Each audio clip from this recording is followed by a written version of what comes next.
time has finally come to unleash the forbidden spell of Zaharas upon our enemies!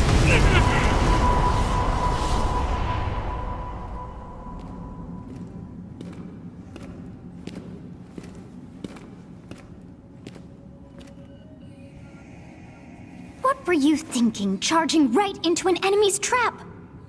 As you and I are one, I too am trapped within this void. In time, our hearts and minds will cease to be. Are you prepared to die? I thought as much. I also do not wish to die. And yet... there is no other choice. You must join Smash. Huh? Join Smash Brothers already! What in the world are you waiting for?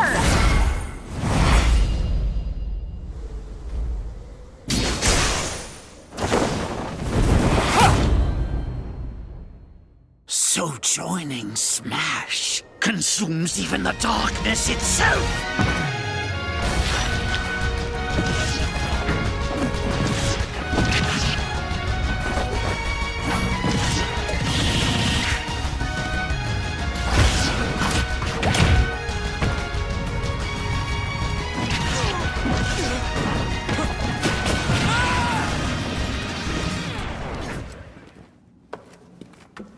So you return, and sooner than expected. I see. Too many swordsmen, are there?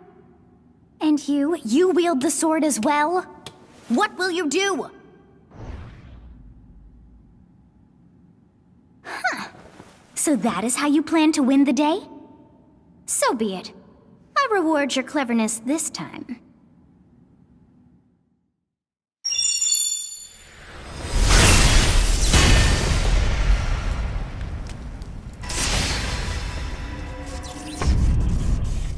How is this?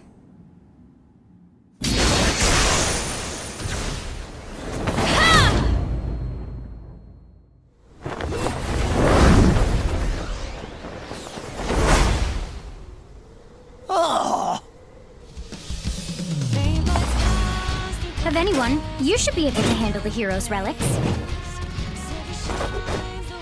With Arid Fire, strike with superior reach. Use Amir's overwhelming power. Unleash the blinding speed of Failnaught.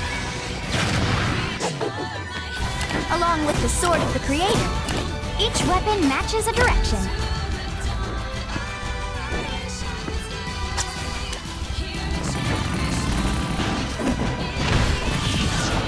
Your will and mine be now as one! To you, both sides of time are revealed! Through Smash, show the world!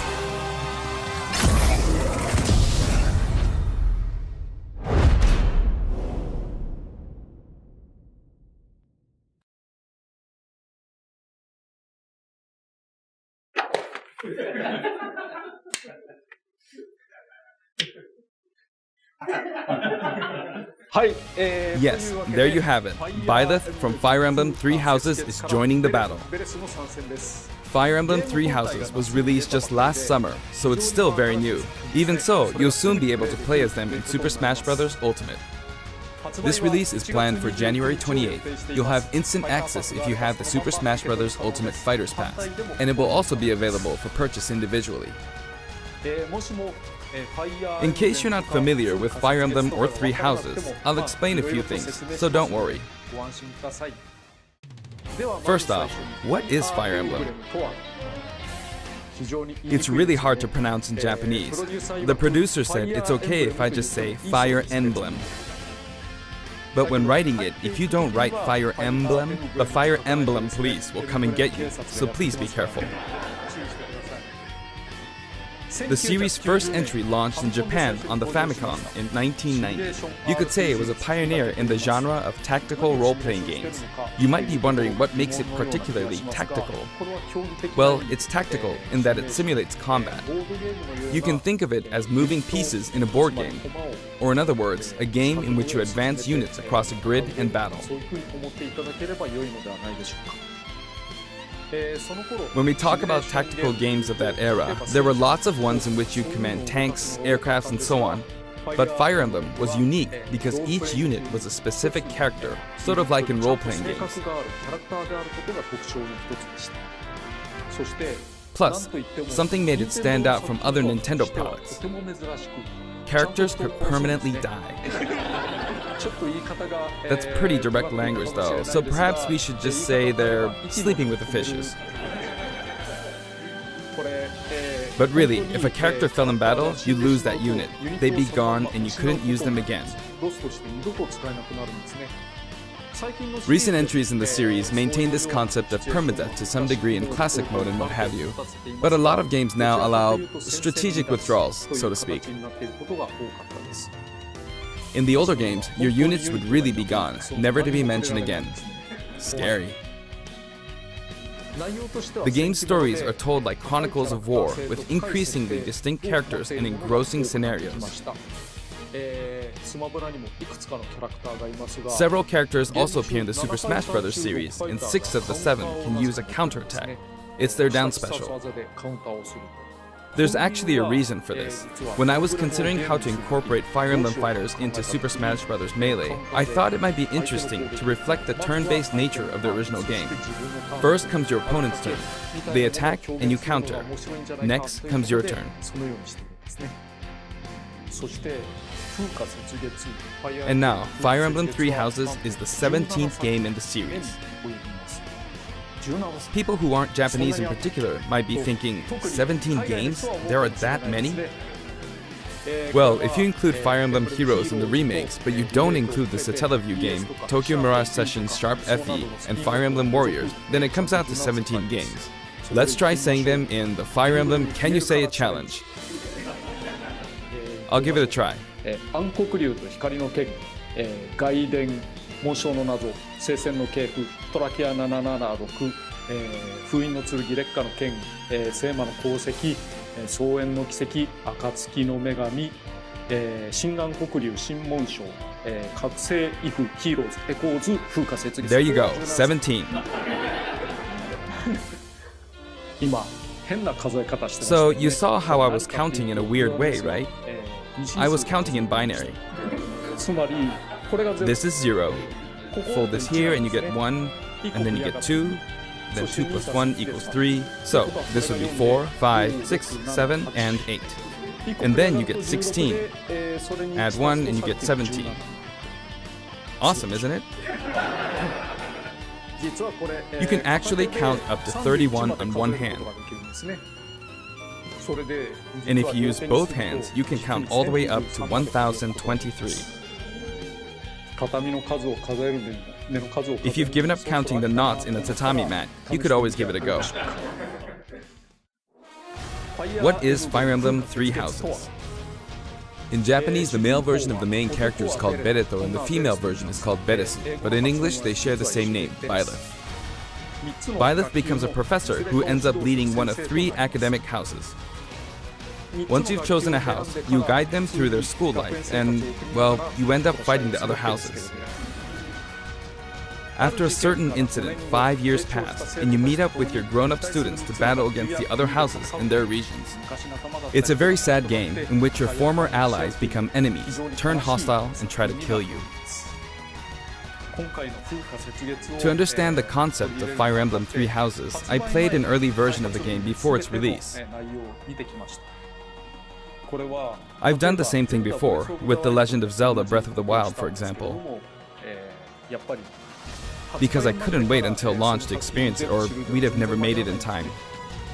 For that title, I borrowed an early version of the game for 2 days, ran around all the areas, saw the ending, and realized for the first time, I guess we can't really have Breath of the Wild's Princess Zelda as a fighter. I did the same this time, but with there being 3 houses and multiple endings, it was really hard to get a feel for it. And of course, there weren't any walkthroughs I could reference.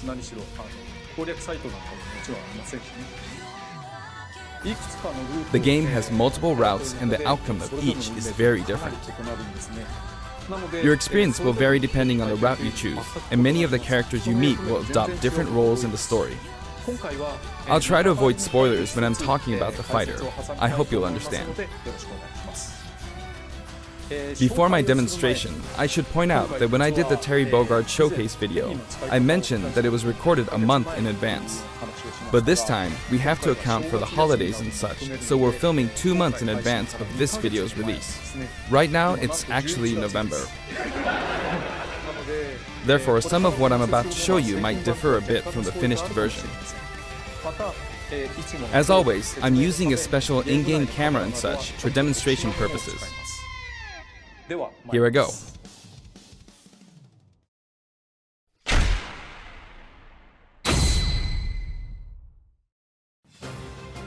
So, this is our new fighter, Byleth. Sadly, they're lacking in mobility. It's maybe a bit better than Robin's, but that's about all you can say for them. Throws are not their strong point either. Their grab lacks range. But actually, you could say that they're distance demon. The hero's relic they use changes depending on the direction you input with the stick. Each of the hero's relics is a weapon that appears in Fire Emblem 3 Houses. They look like bones, and there's a reason for that. First, let's talk about the weapon Byleth uses for upward inputs, the Sword of the Creator. The Sword of the Creator here is Byleth's default weapon. They use it for flurry attacks and tilt attacks, such as down tilt attacks, where it takes the form of a whip. They also use the sword for dash attacks and other moves. For their up smash attack, they'll whip the sword upward to launch enemies in the air. For their up air attack, they'll wave the whip sword overhead. The hit detection for this attack lasts for a relatively long time.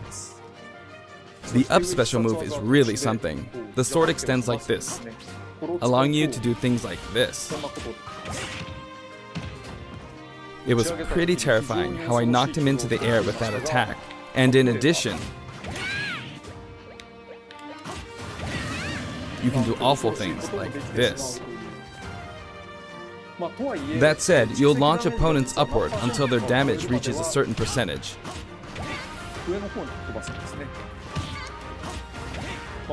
Exceed that percentage and you'll need to be careful.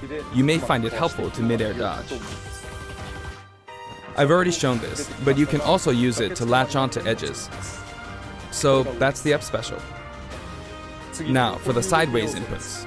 This is Erdvar, the same name as the weapon from Celtic mythology. First, we'll go through the forward and back air attacks. As you can see, they have a long reach. Like so. Marth's air attack keeps opponents in check too, right? If Byleth does the same thing, you'd win out, so you should be able to beat it. Next, the side smash attack. This also has a long range. It'll connect even from here.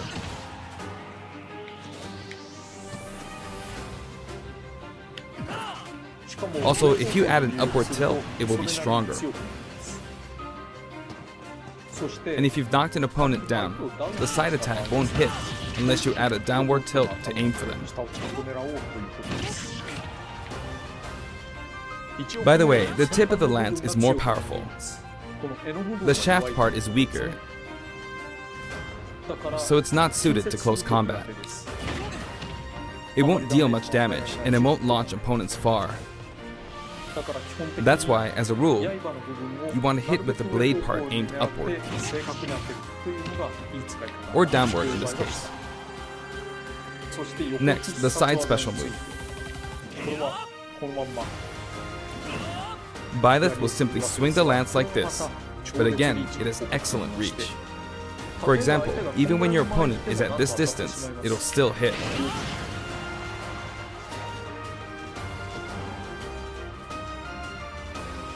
Actually, you can do a smash attack to charge forward a little, like this.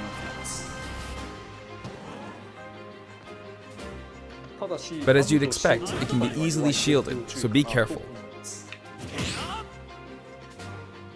Use it in midair and you'll carve up a large area. Returning to the side air attacks from earlier, they have great horizontal reach, but they lack verticality. So this complements it well, although you'll be vulnerable when you land. Now, for the downward inputs. For these, Byleth will use an axe called Emir. It's named after a weapon that appears in Ugaritic myth. First, the down air attack. It really is strong. You can try for a meteor effect with this attack. Next is the down smash attack. A heavy swing of the axe back and forth. As you can see, it has a great deal of launch power. And for the down special, Byleth channels all their energy into a devastating strike. It's a bold move, similar to the Falcon Punch, but here's what makes it different. When readying the move, there's a super armor effect, which allows you to withstand an attack. Just so you know, if you execute a Falcon Punch at about the same time, it plays out like this. It's a bit slower than the Falcon Punch, but due to the super armor effect, you have the advantage. Unless you get grabbed. Another notable aspect is that it lets you pass through platforms. While you're charging up, you can breeze past platforms like this to reach a lower area. It won't let you jump, but you could use it as a surprise attack. Also, you can turn around during the move. The swing takes a while, so if an opponent runs behind you during the move, you can quickly change direction. Even though it can be hard to land a hit with this move, it can be really effective when used against a group of opponents. Plus, even if you fail to land a direct hit, any opponents on the ground nearby will still be launched a little. It's as if the quaking of the ground launches them. By the way, earlier I talked a little bit about the other Fire Emblem characters' moves. I don't recommend using this down special against fighters from the Fire Emblem series, because you'll just get loads of counters. It hits with that much power in a single attack. Counters can actually multiply the power of blocked attacks, and using easily anticipated attacks like this could just get you hit by counter after counter. Next, we have the neutral moves. The bow you use is called Fail Not, which shares its name with the bow from the Knights of the Round Table. It only appears in a few neutral moves. You've got the neutral air attack. This attack is similar to a move of Pit's and other fighters like him. It lets you spin the weapon around. It's also easy to create certain combos with it. And with the neutral special, you'll let loose an arrow. It seems pretty straightforward, right? But there are a few noteworthy aspects to this bow. First, the biggest difference between this bow and Link's is that once you enter the command, you can keep charging until it's ready. You can't release it partway through the charge, so when it does fire, the arrow travels at high speed. It's also very powerful. That said, you can still cancel out of the stance using the shield button. You can also change direction while in the stance.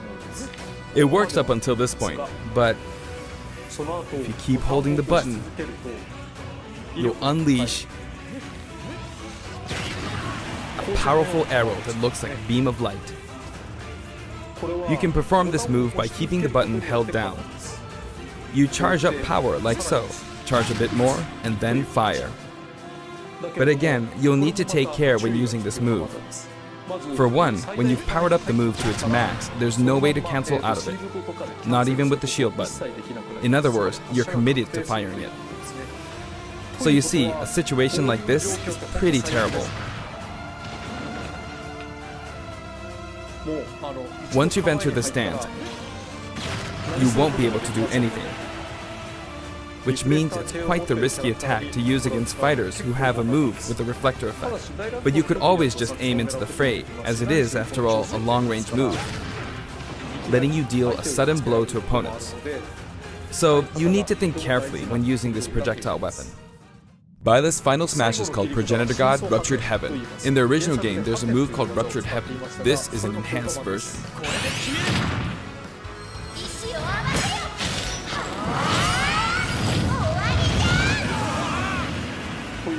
As you can see, you team up with the mysterious Sothis and launch an attack together.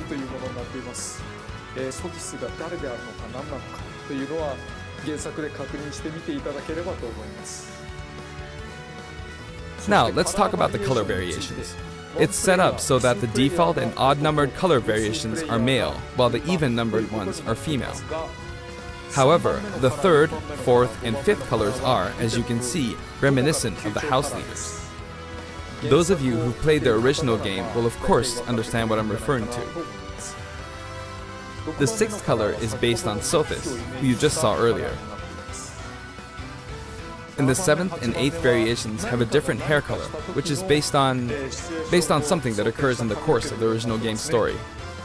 Didn't we see this variation in the final smash?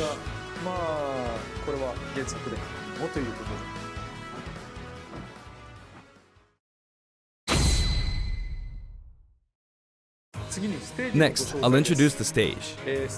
For this one, we of course tried to recreate the place where you spend most of the game, Garreg Mach Monastery. This is how Garreg Mach Monastery is laid out in the original game. From these, we chose to have it cycle through the marketplace, reception hall, bridge, and cathedral, all in one stage. It's the type of stage that rotates through different areas, such as these four. Let me introduce each of the guests that appear in these four areas. The first area is the marketplace. I think this is where a lot of people come to do their shopping. The guests that appear here are students of the Blue Lion's house, Dimitri, Dedu, and Ingrid. Not Dimitri, Dudu, or Ingrid. Their names are a bit difficult to say. They're largely from the Holy Kingdom of Fargus. Since it's a kingdom, that means they have a monarchy. For that reason, I guess you could say Dimitri's the future king. He had quite a difficult life and may or may not end up with just one eye. He's an unfortunate one, that one. There are vendors on either side. In the original game, these are important booths where you buy all sorts of things, but here you can break them, you see. If you do break them, the stage will expand to the left and right. I wonder where people will buy their supplies now. And in the background, you can see the gatekeeper.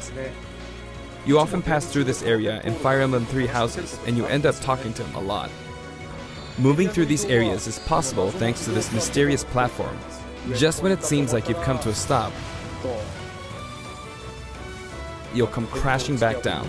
Be broken through the ceiling and slammed into the building. And the guests in the reception hall are Edelgard, Dorothea, and Petra of the Black Eagles. Take note, it's not spelled Edelgard. They're from the Adressian Empire. And as such, they embrace their military might. Edelgard is one of the characters who is central to the conflict. Depending on the path you take, she'll go through some terrible ordeals. You'll notice there are prominent chandeliers above the stage. It's possible to knock them down. However, Byleth can't actually reach it, even though it's their stage. You can reach it with other fighters, though. So, it's nice if you can work your way up there by getting lucky and being launched up, or perhaps by using another fighter as a stepping stone. There we go, I made it. And you can knock it down. Also, you can break this table. Like so. Just like the sign that reads Furin Kazan in the Suzaku Castle stage, it can break if you launch the opponent into it at close range. Next up, the bridge. The camera rotates 90 degrees, creating this long area. It's very wide indeed. 結構横幅が広いんですよ。 It's similar to the Bridge of Elden stage. ゲストはヒルシュ The guests are from the Golden Deer, Claude, Hilda, and Lawrence. これはレスター They belong to the Leicester Alliance. 人々ですね。諸侯同盟ということは、まあ、つまり連邦とか連合とかそういうような感じで Because it's an alliance of many noble families, you could say that they have a wide assortment of members. And Claude is the sharpest of the bunch. Incidentally, both Claude and Hilda are the names of characters that appear in Genealogy of the Holy War, the 4th title in the Fire Emblem series. I guess once you've reached the 17th game and are creating 40 characters for each new entry, you're bound to get a bit of name overlap. The naming process must be tough. Hey, it looks like the Pegasus Knight is busy training. As for the bridge's design, it's just a long pathway, plain and simple. You can expect plenty of blows to be exchanged at the edges of the screen. You could also say it's a place where the fail knot really shines, and in this sense, I think it suits the Golden Deer perfectly.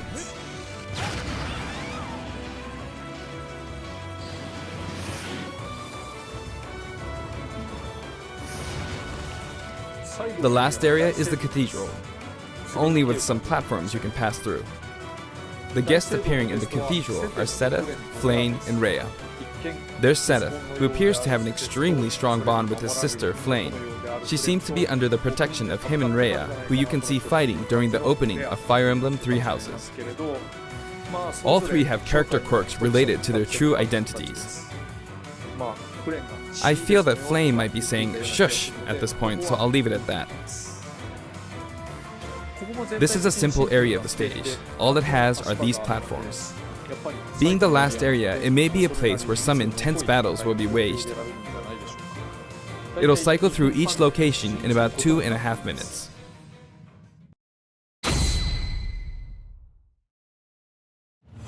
Okay, today we'll have a tag team battle in Squad Strike with the DLC team pitted against Fire Emblem protagonists from throughout the ages. That'll give us precisely 5 players per side. Alright, here we go, Joker. Joker! And Hero! Gee, we really made a lot, huh? Banjo! By now, I think you know what I'm doing. But basically, I'm trying to defeat all 5 opponents with just the Professor here. But as expected, it's going to be a pretty tough battle, so I'm using anything I can get my hands on. It's not going to land that easily. Uh-oh, this is bad. Bennigan's. I better keep my distance. I'll use this chance to attack. Got him. That's scary. He's invincible for a moment here. Lots of explosives. Ouch. He perfect shielded that, huh? Good one. If I do this, or like so. No anti-air, huh? There, the soccer ball connected.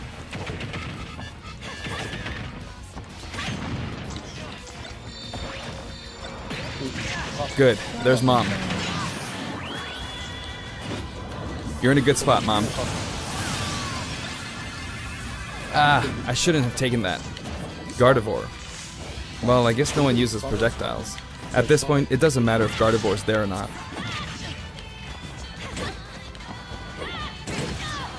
I feel like the enemy might get this Smash Ball. See? They got it. But I mustn't give up. I can't waste this chance. There's another Smash Ball. Yes, got it. Now!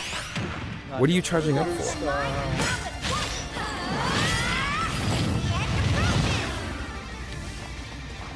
There's still more.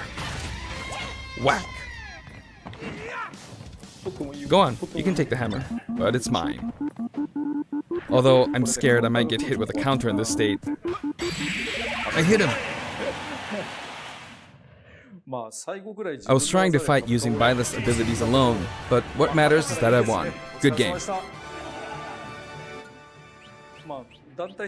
It can be fun to play like this, especially in tag team, so I think it's a good idea to try imposing different types of challenges on yourself. The end.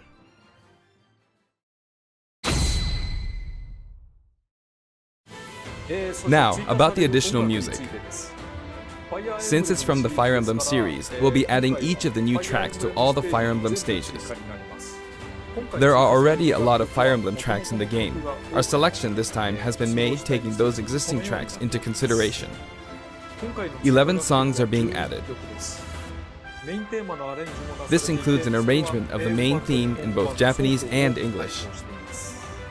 I hope you'll enjoy these as well.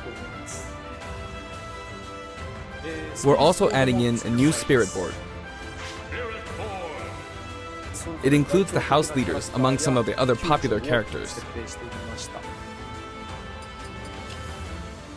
Sothis is Legend class.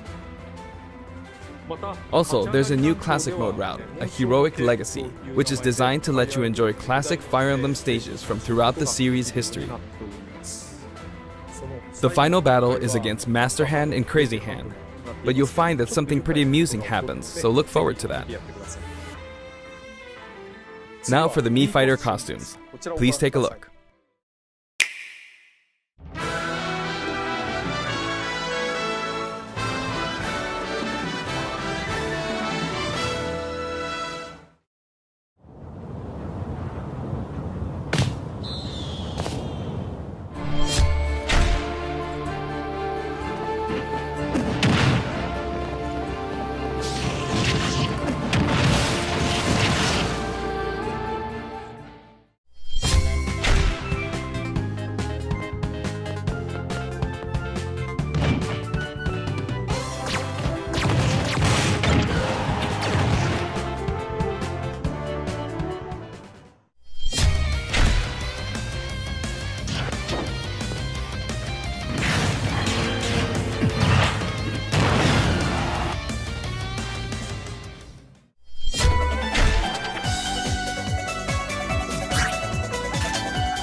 This time we're releasing a Cuphead costume. And for those of you who purchased the Cuphead costume, an additional song will be added. It's called Floral Fury, and it's the theme that plays when fighting Cagney Carnation. I hope you enjoy these as well. After purchasing a costume, I recommend using the sharing feature. If someone has created a Mii Fighter, you can play using the costume it's wearing immediately after you download it. And now, onto the amiibo. The color palette for Dark Samus looks pretty good, doesn't it? Dark Samus and Richter are planned for release on Friday, January 17th.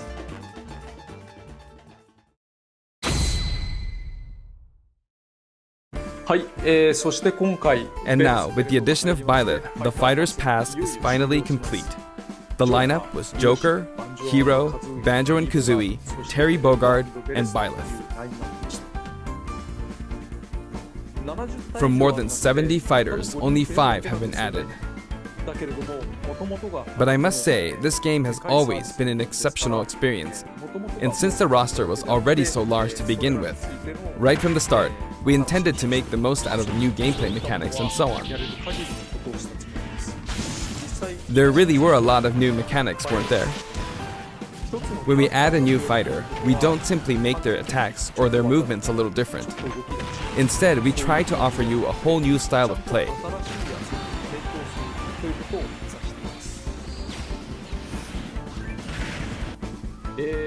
As I stated, we'll continue to release more DLC fighters down the line.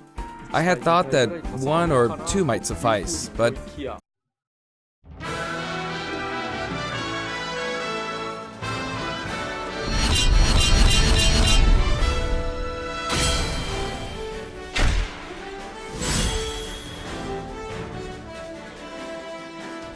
looks like there will be one more fighter than last time. For this reason, we will be releasing the Super Smash Bros. Ultimate Fighters Pass Volume 2. It will be available for pre-purchase on the date shown, so please keep an eye out. And now that it's official, we intend to move ahead with development. Of course, like last time, the contents will remain unknown for now, and I'm personally very sorry that we have to release Fighters Pass Volume 2 when the details have yet to be revealed. Like last time, I'd be very grateful if, despite that, you would understand why and purchase it. Furthermore, the new additions have already been decided. Even if I receive many requests regarding potential candidates on Twitter, I'm afraid it would be very hard to consider them. But I still hope you'll look forward to it. We're also including a bonus with Fighters Pass Volume 2. Last time, it was a Rex costume, but this time, here's what we have.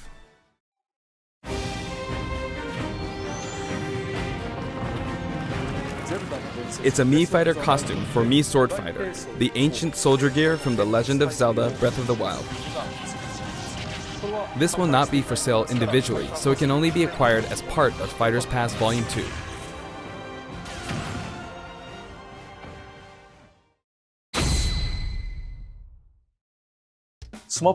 It's been reported that Super Smash Bros. Ultimate is the highest-selling fighting game in the world. Personally, I don't know if it counts as simply a fighting game, but I guess it's seen as a fighting game around the world. Seems like Street Fighter 2 was in the lead for a while, but now Super Smash Bros. Ultimate has surpassed it in total sales. However, I'm not sure if this is accurate.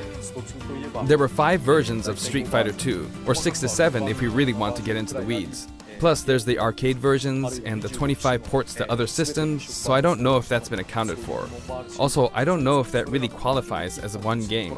It's up for discussion. So, who knows? But when it comes to a single piece of software, it seems like Super Smash Bros. Ultimate is #1. Although, I still don't know if it can really be called just a fighting game. I feel like it's become more than a fighting game, some sort of celebration of gaming or something else entirely. Also, I feel a deep attachment to the 5 DLC fighters.